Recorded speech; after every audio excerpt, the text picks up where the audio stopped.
নমস্কার বন্ধুরা, আজকে আমি আবার এসেছি একটা নতুন গল্প নিয়ে। একটা খুব সুন্দর রূপকথার গল্প নিয়ে এসেছি। তোমরা ভালো করে শোনো, আর ভালো লাগলে অবশ্যই কমেন্ট করো। আর একটা লাইক তো দিতেই হবে, একটা শেয়ার করতে হবে।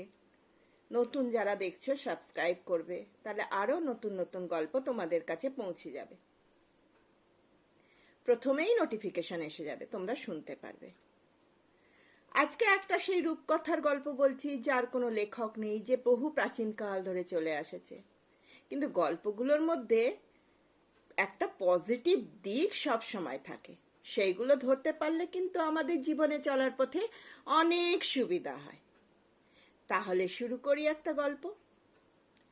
কঙ্কন দেশ বলে একটা রাজ্য ছিল। সেই কঙ্কন দেশের রাজ্যের রাজপুত্রী ছিলেন রাজকুমারী কঙ্কাবতী। অপূর্ব সুন্দরী, রূপে গুণে যেন মনে হয় স্বর্গের দেবী। তার বয়স হয়েছে, এবার তাকে পাত্রস্থ করতে হবে। তার বিবাহের জন্য রাজামশাই, কঙ্কন দেশের রাজামশাই নানা জায়গায় রাজা রাজপুত্রদের আহ্বান করেছেন। সবাই এসেছে, কিন্তু রাজকুমারীর এক গুণ, তাকে 7 রাজার ধন এক মণি আছে, সেই মণিটা তাকে এনে দিতে হবে। সেইটা শুনে সব রাজা রাজপুত্ররাই চলে গেল, কেউ আর রইল না। কেন জানো? সেই 7 রাজার মণি লাভ করা খুব কঠিন। সে কোথায় থাকে জানো? সেই 7 রাজার মণি এক বিশাল বড় জঙ্গলের ভেতরে এক আদিবাসীরা থাকে, জঙ্গলি আদিবাসী। তাদের বিষাক্ত তীর। সেই জঙ্গলে একটা লোহার ঘর আছে। সেই লোহার ঘরে 7টা দরজা আছে, 7টাই লোহার দরজা, তার কোনো তালা চাবি নেই। সেই 7টা দরজা পেরিয়ে গেলে তার মধ্যে থাকে সেই 7 রাজার ধন এক মণি। বিশাল বড় মণি, বিশাল বড় তার 6টা। এত আলো, সেই আলোয় গভীর অন্ধকার বনের মধ্যেও তুমি আলো দেখে পথ চলতে পারবে। সেই ঘরটাকে ঘিরে রাখে একটা পরীক্ষা। সেই পরীক্ষায় থাকে সমস্ত বিষধর সর্প। পরীক্ষা পার করতে গেলে তোমাকে সর্পের দংশনে মারা যেতেই হবে। সেই শুধু পরীক্ষা নয়, আবার সেই পরীক্ষাকে ঘিরে থাকে আর এক পরীক্ষা। তাতে থাকে হিংস্র কুমির। প্রথম পরীক্ষাটাই এই হিংস্র কুমিরে ভর্তি, সেটা পার করতে গেলেই মানুষ মরে যাবে। তো লোহার ঘর পর্যন্ত পৌঁছবে কি করে? তো তাই রাজকুমারীরা বিয়ে হয় না। চন্দনপুর বলে একটা ছোট রাজ্য ছিল। সেই রাজ্যের রাজকুমারের নাম ছিল চন্দন কুমার। চন্দন কুমার কঙ্কাবতীকে দেখে খুব পছন্দ হলো, এবং সে রাজামশাইকে এবং কঙ্কাবতীকে বলল, আমি ওই মণি নিয়ে আসব, তুমি আমায় 3 মাস সময় দাও। কঙ্কাবতী বলল, আমি তোমাকে 3 বছর সময় দিতে রাজি আছি, কিন্তু যে মণি আগে নিয়ে আসবে আমি তাকেই বিয়ে করব। চন্দন কুমার তারপর রাজাকে প্রণাম করে তার ঘোড়ায় চড়ে যাত্রা করলো। রাজার মনটা খুব খারাপ হয়ে গেল, কারণ চন্দন কুমার বেশ সুন্দর রাজপুত্র ছিল, রূপে গুণে বিদ্যায় অস্ত্রবিদ্যায় সবেতেই পারদর্শী। রাজা ভাবলেন, হায় রে, এই রাজকুমারটি বোধহয় প্রাণেই মারা যাবে, নয় বিষাক্ত তীরে, নয় হিংস্র কুমিরের কামড়ে। কিন্তু চন্দন কুমার তো এক গো চলল সেই জঙ্গলের উদ্দেশ্যে। চলতে চলতে চলতে চলতে ক্রমে রাত্রি হতে চলল। তখন সে রাত্রিবেলা চলাটা ঠিক মনে করলো না। ওইখানে একটা গুহা দেখতে পেল। গুহায় এক সাধু বাবা আছে। সে তখন সাধু বাবার কাছে গিয়ে বলল, সাধু বাবা, আমাকে আজকের রাতটা এখানে থাকতে দেবেন, আমি কাল সকালে চলে যাব। সাধু বাবা বললেন, নিশ্চিন্ত থাকো রাজকুমার, তুমি এই গুহাতে আমার সাথে থাকো, কিন্তু আমার কিন্তু রাত্রিবেলা গা হাত পা প্রচন্ড ব্যথা করে, তো তাই জন্য আমি খুব চিৎকার করে উঠি, তাতে তোমার ঘুমের ব্যাঘাত হবে না তো? তখন রাজকুমার বললেন, না না সাধু বাবা, কোনো অসুবিধা নেই, আমি সারা রাত আপনার সেবা করব, আপনি আরামে ঘুমোতে পারবেন। তো সাধু বাবাকে সারা রাত রাজকুমার সেবা করলো, আর তার গা হাত পা এত সুন্দর করে টিপে দিল যে সাধু বাবা পরম নিশ্চিন্তে ঘুমালো। আর একটু ভোরের দিকে চন্দন কুমারেরও চোখ জুড়িয়ে এলো, সেও ঘুমিয়ে পড়ল। একটু বেলা হতে চন্দন কুমার উঠল। তখন সাধু বাবা বললেন, রাজকুমার, তোমার সেবায় আমি খুব তুষ্ট হয়েছি, বলো আমি তোমার কি উপকার করতে পারি। তখন রাজকুমার সব কথা বলল, যে সে 7 রাজার ধন মণি আনতে যাচ্ছে। তখন সাধু বাবা বললেন, সে তো খুব মুশকিলের ব্যাপার, তুমি কি করে যাবে? প্রথমত তোমাকে এই পোশাকে জঙ্গলে ঢুকলে জঙ্গলিরা তো বিষাক্ত তীর দিয়ে তোমায় মেরে ফেলবে। তোমাকে জঙ্গলিদের মতো পোশাক পরতে হবে, জঙ্গলি সেজে ঢুকতে হবে। এবার তারপর আছে সেই কুমিরের পরীক্ষা, সেটা পার করতে গেলে তাহলে তোমার একটা কুমিরের পরীক্ষা পার করার আমি একটা উপায় বলে দিচ্ছি।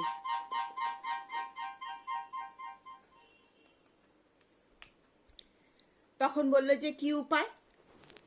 তখন বলল, তুমি এখান থেকে 100 মাইল উত্তরে যাও, সেখানে গিয়ে একটা নদী দেখতে পাবে। সেই নদীতে এক বড় কুমির থাকে। তার কাছে গিয়ে বলবে, তার নাম কালো, কালো আমাকে সাধু বাবা পাঠিয়েছে, সে তোমাকে একটা কালো পাথর দেবে। সেই পাথরটা নিয়ে তুমি চলে আসবে, যে কোনো কুমির তোমার বশ হয়ে যাবে। তারপর তুমি দক্ষিণ দিকে যাবে। 200 মাইল দক্ষিণে গেলে তুমি একটা তেপান্তরের মাঠ পাবে।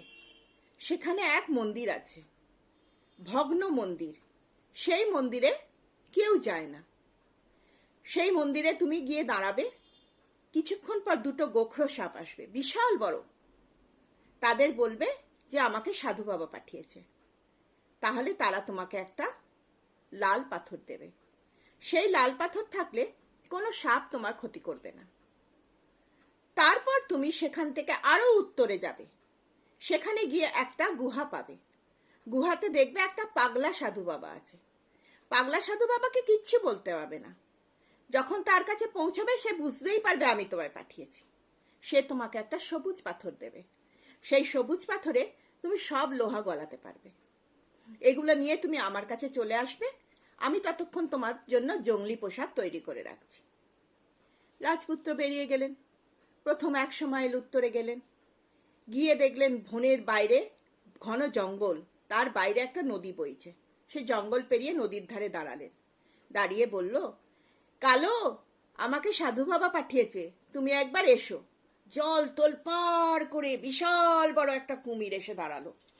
তার দাঁতগুলো যেন তলবারির মতো ঝকঝক করছে। তার মুখে একটা কালো পাথর। রাজপুত্র কোনো ভয় না পেয়ে তার মুখের ভেতর থেকে কালো পাথরটা বার করে নিল। নিয়ে রাজপুত্র সেটা কোমরে গুঁজে নিল। নিয়ে চললেন আবার দক্ষিণে। দক্ষিণে যে 200 মাইল যেতে তার অনেকক্ষণ সময় লাগলো। সে গিয়ে দেখলো একটা টিপান্তরের মাঠ, তার মধ্যে একটা ভগ্ন মন্দির। সেই মন্দিরে কোনো বিগ্রহ নেই, না আছে কোনো পুরোহিত, না আছে কোনো দারোয়ান, শুধু ভাঙা দেওয়াল দিয়ে বটগাছ অশ্বত্থ গাছ উঠেছে। সে সেখানে চুপ করে দাঁড়িয়ে রইল। কিছুক্ষণ পরে চারিদিকে হিস হিস শব্দ আর ঝনঝনে আওয়াজ আর সনসন করে হাওয়া বইছে। এলো 2টো গোখরো সাপ। তারা তখন এসে তার সামনে দাঁড়ালো। রাজকুমার ভয় না পেয়ে বলল, আমাকে সাধু বাবা পাঠিয়েছেন, তোমরা কি আমাকে লাল পাথরটা দেবে? তখন গোখরো সাপ আস্তে করে নিচু হয়ে নেমে মন্দিরের ভেতর ঢুকে গিয়ে লাল পাথরটা নিয়ে এলো। রাজকুমার সেই লাল পাথরটা নিয়ে কোমরের গুজে নিয়ে চলল সে আরো উত্তরে। উত্তরে গিয়ে সে দেখলো এক পাগলা সাধু বাবার গুহা। পাগলা সাধু বাবা দেখে বললেন, সাধু বাবা পাঠিয়েছেন তো তোমাকে, এই নাও সবুজ পাথর। সবুজ পাথর নিল। নিয়ে সে কোমরে গুজে চলে এলো সোজা ঘোড়া ছুটিয়ে সাধু বাবার গুহায়। এসে ততক্ষণে রাত্রি হয়ে গেছে। সাধু বাবা বললেন, আজকে তুমি বিশ্রাম নাও, তোমার জঙ্গলি পোশাক তৈরি হয়ে গেছে, তুমি পরে চলে যাবে ওই জঙ্গলে। পরের দিন সকালে রাজপুত্র জঙ্গলি পোশাক পরে গায়ে ভাতে মুখে সব কালো রং মেখে চলে গেল জঙ্গলে। জঙ্গলে গিয়ে সে এক জায়গায় ঘোড়াটা বেঁধে রাখলো, বেঁধে রেখে হাঁটতে লাগলো। তো সেই জঙ্গলিদের মধ্যে এক রক্ষী তাকে দেখতে পেল। বলল, তুমি কে, কোথা থেকে আসছো, জঙ্গলি ভাষায় জিজ্ঞেস করলো। রাজপুত্র তো অত ভালো জঙ্গলি ভাষা বলতে পারে না, তাই রাজপুত্র চুপ হয়ে রইল। ইশারা করলো যেন রাজপুত্র বোবা। তখন রক্ষী তাকে নিয়ে গেল সর্দারের কাছে। সর্দারকে বলল, সর্দার, এ একটা বোবা জঙ্গলি কোথা থেকে এসেছে, একে নিয়ে কি করব? সর্দারের দয়া হলো, বলল, এখানে থাক, আমাদের কাজকর্ম করবে। বেশ ভালো। সেই থেকে রাজপুত্র জঙ্গলিদের ওখানে থাকতে শুরু করলো। সবকিছু দেখলো, কোথায় আছে সেই 7 রাজার মণি, সেই লোহার ঘর, সব দেখলো। কিন্তু কিছু উপায় নেই, সেই লোহার ঘরে রাত দিন পাহারা বসে রয়েছে। সে সুযোগ খুঁজতে লাগলো। একদিন সেই সুযোগও এসে গেল। খুব বড় একটা উৎসব ছিল জঙ্গলিদের। তারা খুব সুরা পান করে, আনন্দ করে, খুব হই হুল্লোড়, নাচ গানা করে শেষ রাত্রের দিকে সবাই ঘুমিয়ে পড়ল। তাতে সেই প্রহরীরাও ছিল। তখন সে করলো কি, কালো পাথর বার করে কুমিরের পরীক্ষার সামনে দাঁড়ালো। বলল, কে আমাকে সাহায্য করবে? একটা বড় কুমির এলো।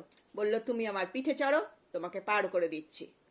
রাজকুমার তার পিঠে চড়লো, তাকে পার করে দিল। এবার সে এসে দাঁড়ালো লাল পাথর নিয়ে সাপেদের পরীক্ষার সামনে। বলল, তোমরা কে আমাকে সাহায্য করবে?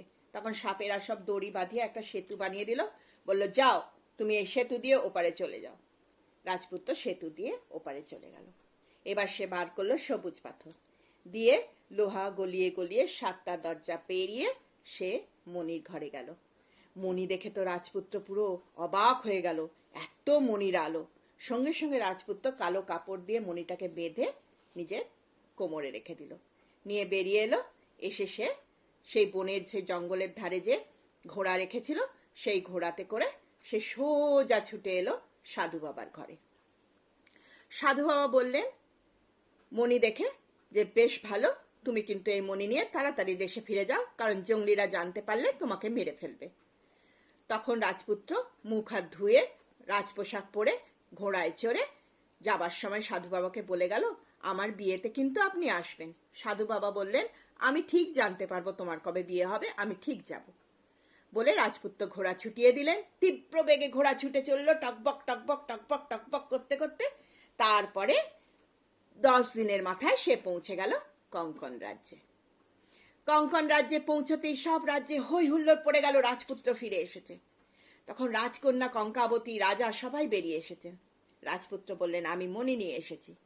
সেই মণিটা দেখে রাজকন্যা তো খুব আনন্দ হয়ে গেল। সে তখন আনন্দে অভিভূত হয়ে মণিটা মাথার উপরে রাখলো। তাতে যেন রাজকন্যার রূপের ছাটা আরো বেড়ে গেল। তখন রাজার বললেন, তাহলে আমি তোমাদের বিয়ে দিয়ে দিই। তারপরে লোকজন ডেকে ধুমধাম করে রাজকুমার বিয়ে করলেন কঙ্কাবতীকে। অনেক দেশে রাজা রাজপুত্ররা এসেছিল, প্রচুর লোক এসেছিল, সেই সাধু বাবাও এসেছিলেন। সাধু বাবা তাদের আশীর্বাদ করলেন আর বললেন, জঙ্গলিরা এখনো জানতে পারেনি যে তাদের মণি চুরি হয়ে গেছে, তাই তোমরা মণিটাকে সুন্দরভাবে সযত্নে রেখো। রাজকুমার সেই মণিটা কঙ্কাবতীকে দিল। কঙ্কাবতী তাকে তার ঘরে, তার মহলে যত্ন করে তুলে রেখে দিল সিন্ধুকে ভরে। তারপর তাদের জীবনযাত্রা খুব সুন্দরভাবে চলতে লাগলো। কঙ্কন রাজ্যের রাজা চন্দন কুমারকে তার রাজ্য দিয়ে দিল। আরো অনেক রাজ্য জিতে চন্দন কুমার রাজ চক্রবর্তী হয়ে গেল। তাদের দিন সুখে চলতে লাগলো। আমার গল্পটিও শেষ হলো। তাহলে এ থেকে তোমরা কি বুঝলে? যে কখন কোন মানুষের সেবা করলে যে আমাদের উপকার হয় তা আমরা নিজেও জানি না। তাই সবসময় সেবা মন রাখতে হয়, সেবাপতি হতে হয়, সেবাব্রতী হতে হয়। কাউকে কষ্ট দিতে নেই। কখন যে কার আশীর্বাদ আমাদের জীবনে আনন্দ এনে দেবে তা আমরা নিজেরাই জানি না, তাই না? তাহলে তোমরা গল্পটা শুনো আর আমাকে কমেন্টে লিখো কেমন লেগেছে, আর নাম বলো, আমি তাহলে তোমাদের ধন্যবাদ জানাতে পারবো। আর একটা লাইক তো হয়, লাইক আর শেয়ার করে দিও, আর সাবস্ক্রাইব করতে ভুলো না। তাহলে আমি আসি, টাটা।